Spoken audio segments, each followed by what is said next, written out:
In this tutorial I want to look at the new option of internal assemblies within Solid Edge 2021. Now this functionality allows me to open up exported files such as step and Parasolid, and in this case I'm going to use a step file. And if I go into the options, you'll see that there is a new option here which has create internal components, and then we carry on as normal. So we just select our assembly template and that goes through and generates the part. So once the conversion has completed, it will open up in the assembly environment, and you'll notice that the components have slightly different icon under the internal components section header. All the parts are individual, as you can see, but they are all stored within the assembly, and you'll see that they all have a grounded relationship. And what we can do is we can still work with it as a normal assembly. So if we use the assembly relationships command, we can see that we've got ground relationships on all the parts. Let's just go in and we'll just keep this base plate as the main one that's grounded.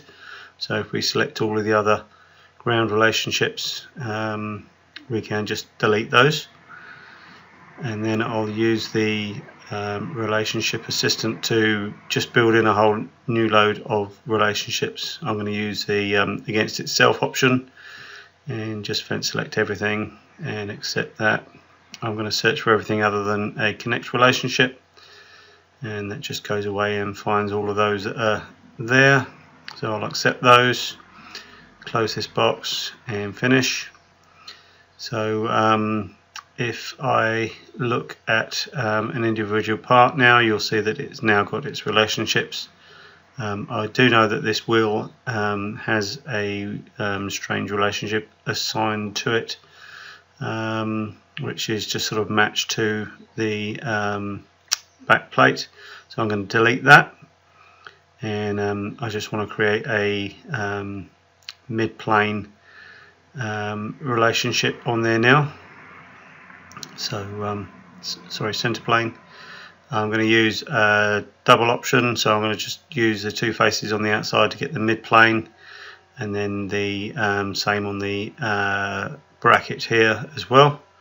So that assigns that in, and then you'll see now that we can still, even though all the components are internal, use the drag command, and I'm just going to use a rotate. So I'm going to pick up on this bracket here, rotate it about one of these circular areas here, and you can see that we can just rotate it around as needed. So hopefully you'll see that this is good functionality. It allows us to minimize the overhead on accessing multiple files for stuff that is not going to change, so it's just imported stuff, and hopefully you'll find this useful in the future.